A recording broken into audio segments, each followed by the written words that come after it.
I will take on a project that wins my heart. I'm not seeking those things, and I'm aware that I'm not doing okay. I'm at a low ebb. I need to address myself, my own emotional mental health. I'm actively looking. I have been meeting people, I've been reading script, I've been approached for a number of brand endorsements. I'm consciously trying to avoid that because I feel like it will have a bad aftertaste.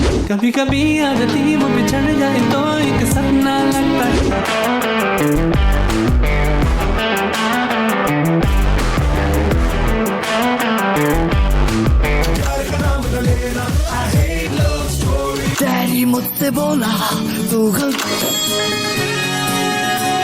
उसका लगा रंग उतरा नहीं. So your last project was in 2015. Yeah. Where have you been? Around 2014, 15, 16, in those years, I had started to take very serious stock of my life and myself. And I had just become a father. My daughter was born in 2014.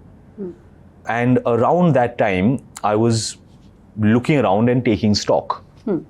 I had been working for a good number of years. I was financially extremely comfortable. But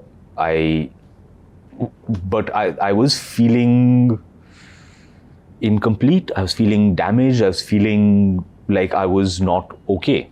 And logically, intellectually, if I looked around, the things that you're saying is like, okay, but you are working with some of the most desirable production houses, co-stars, directors, what have you. So these things are working fine. You are very, very blessed, privileged and fortunate that you have no financial insecurities. In fact, you are far, far, far more comfortable than is even reasonable. Then what's the problem?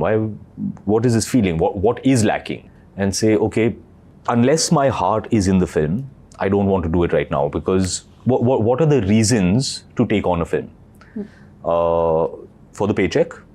I'm not judging it. I'm saying it's a valid reason, but that was not the motivating factor for me. That was not a criteria for you. For me, it was not. Yeah. It may well be, and I would never judge that. Yeah. So if that is your reason, please do it.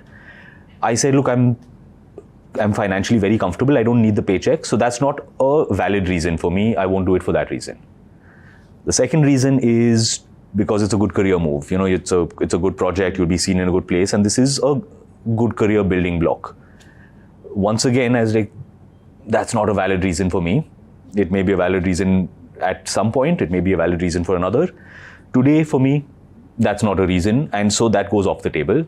That also is not a reason. The third reason, as I saw it, was you do a film because it wins your heart. It's not about how much money they pay you or how much money it will earn. It is not about how it is received. It is something that you do for love of the craft. It's something that you would do for free just because you love it that much. That's the real reason to do a film. So I said, okay, until I feel that way, I won't take on a project. I won't take on a project for those two reasons. I will take on a project that wins my heart, that makes me say, this is the thing, I absolutely must do this. There is a valid reason for working. And in the interim, since I'm not seeking those things and I'm aware that I'm not doing okay, I'm at a low ebb, I need to address myself, my own emotional mental health. And that is where I kind of made that my mission. So I'm going to ask you a very annoying question. When? When do I... I don't need to complete it. Yeah. I still, at this moment, have not signed a film. But you're open to it. I'm actively open. I'm actively looking. Okay. I have been meeting people. I've been reading scripts. I'm looking for something. I've been approached for a number of brand endorsements, partnerships, all of this. Again, I have not taken any of those up because those would be very clearly for the money. And I'm very cognizant. I'm consciously trying to avoid that because I feel like it will have a bad aftertaste. I don't want for someone to look at this today and say, oh, you got a bit of attention and the first thing you did was... You milked it. Yeah. Yeah, you sold out and you showed up for a paycheck. I wanted to be very, very clear about that part of it, that I'm not doing it for that and I'm not chasing that.